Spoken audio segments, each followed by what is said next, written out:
এবার স্মার্ট বাংলাদেশ বানানো হবে। একটার পর একটা প্রোপাগান্ডা, কথ্য ভাষায় যদি বলে চাপাবাজি করে সরকারকে বহু বড় কিছু বানানোর চেষ্টা আওয়ামী লীগের পক্ষ থেকে আছে। মানে ক্রমাগত বলতে বলতে বলতে বলতে চারপাশে একরকম এটার আওয়াজ তৈরি হয়ে গেছে।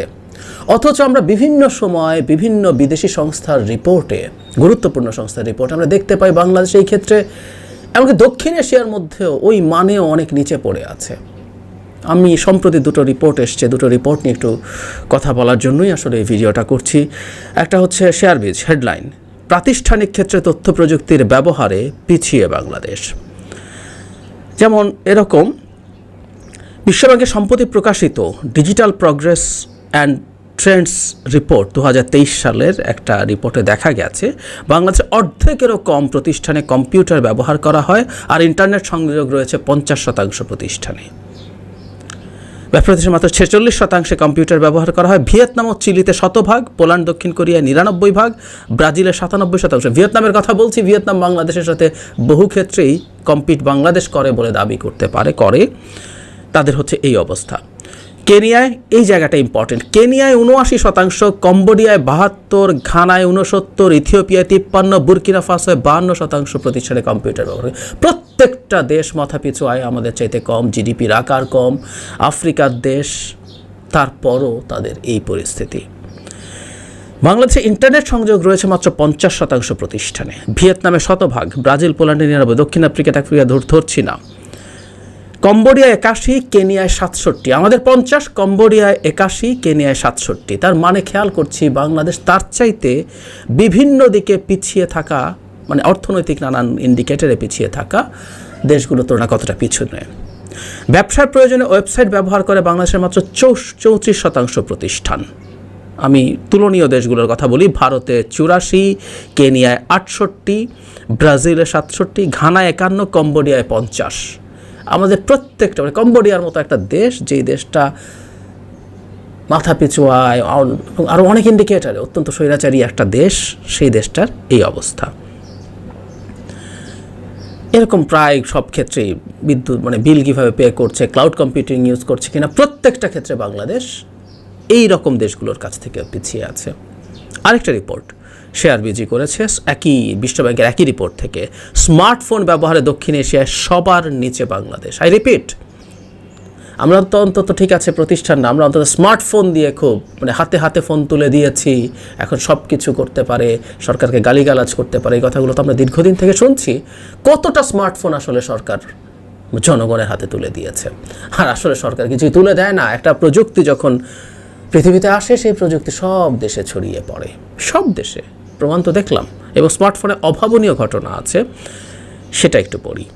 বাংলাদেশের মুঠোফোন ব্যবহারকারীদের প্রায় 52% হাতে রয়েছে স্মার্টফোন। এ হার দক্ষিণ এশিয়ায় সবচেয়ে কম। এমনকি যুদ্ধের ধাক্কা সামলে ঘুরে দাঁড়ানোর পথে থাকা আফগানিস্তান মুঠোফোন ব্যবহারকারীদের প্রায় 56% হাতে রয়েছে। প্রায় সব ইন্ডিকেটর আমরা একটা জিনিস আগে খেয়াল করতাম যে আফগানিস্তান বাংলাদেশের চাইতে খারাপ থাকে, একমাত্র তাতে বাংলাদেশের ইজ্জত কিছুটা রক্ষা হয়, সর্বনিম্ন সে হয় না, আফগানিস্তানের উপরে থাকে। কিন্তু এই ক্ষেত্রে আফগানিস্তানও বাংলাদেশকে পিছিয়ে দিয়েছে। আমাদের 52%, ওদের 56%। এই হচ্ছে অবস্থা। বিশ্বব্যাংকের, এটাও বিশ্বব্যাংকের রিপোর্টটা করেছে। মানে দক্ষিণ এশিয়ার গড় হচ্ছে 71.18, বাংলাদেশ তার চাইতে কত নিচুতে আমরা একটু খেয়াল করি। আচ্ছা, পাকিস্তানে হচ্ছে 63.45% মানুষের হাতে স্মার্টফোন আছে, 63.45%। আমরা যে পাকিস্তানকে নিয়ে অনেক কথা বলি, বিরাট গৌরব বোধ করি, সমালোচনা করি, গালিগালাজ করি, সেই পাকিস্তানের চাইতেও আমাদের অবস্থা কতটা খারাপ। আফগানিস্তানের কথা তো বললামই। 4G কভারেজ মোটামুটি ভালো আছে, কিন্তু বাংলাদেশে ইন্টারনেট ব্যবহারকারীর হার অনেক কম, সেটা হচ্ছে 38.92%। আমরা মালদ্বীপ এবং ভুটানে এই পার্সেন্টেজ হচ্ছে 86। আমরা ভারতের সাথে তুলনা করি, এখন ভারতের সাথে আমাদের মাথা পিছু আয় নাকি বেড়ে টেড়ে গেছে। সেই ক্ষেত্রে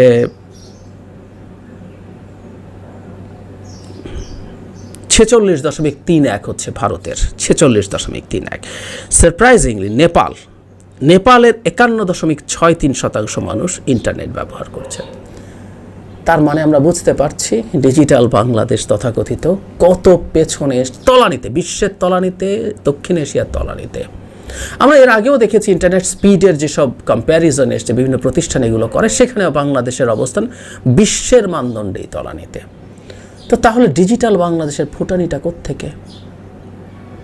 একটা স্বৈরাচারী সরকার, তার প্রচুর প্রোপাগ্যান্ডা মেশিন থাকে, মিডিয়াগুলো তার মতো হয়ে কথা বলা শুরু করে, সে কিনে নেয়, প্রায় সব মিডিয়ার ওনার তাদের লোকজন।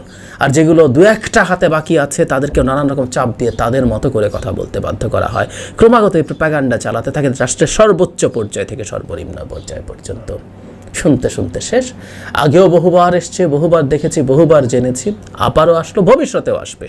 আদতে বাংলাদেশে আসলে কাজের কাজ কোনো ক্ষেত্রেই কিছুই হয়নি, কিছুই হয়নি।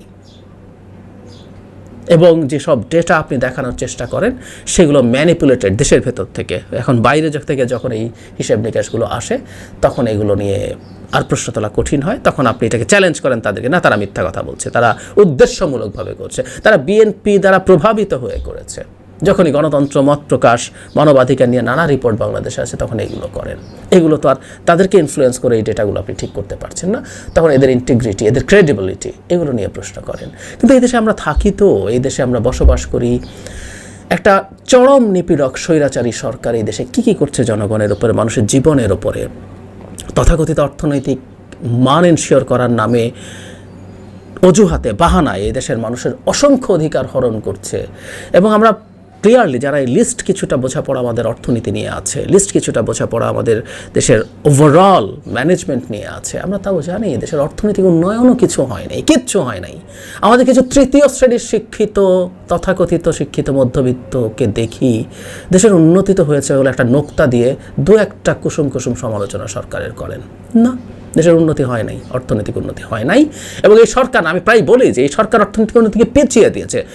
ভালো সরকার থাকা দূরে থাকে, দেশের কোনো সরকার না থাকলেও এর চেয়ে বেটার উন্নতি হতো। Yes, I believe in that.